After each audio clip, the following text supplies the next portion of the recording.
متی 24 باب اس کی 32 آیت کی تلاوت کرتے ہیں، لیکن اس دن اور اس گھڑی کی بابت کوئی نہیں جانتا، نہ آسمان کے فرشتے نہ بیٹا،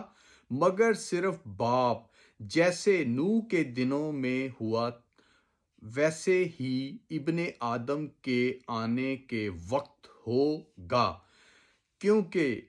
جیسے طوفان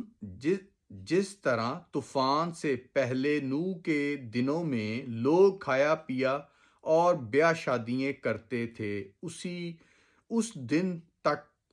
کہ نوح کشتی میں داخل ہوا، اور جب تک طوفان آ کر ان کو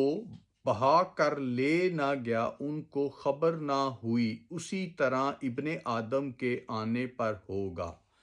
تو دوستو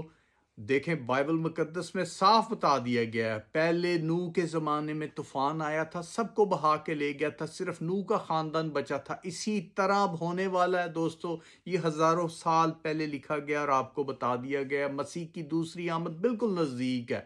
اور جو مسیح پہ ایمان لائے گا وہ ہمیشہ کی زندگی پائے گا، پیراڈائز کو دیکھے گا، اس میں رہے گا، سکونت کرے گا۔ اور جو نہیں کرے گا، جو شیطان کے ساتھ ہے، تو شیطان کو گندک کی آگ میں ڈالا جائے گا، کھولتی آگ میں رونا، گڑ گڑانا، دانت پیسنا، جلن، پرابلم، چیخے پکار ہوگا۔ تو دوستو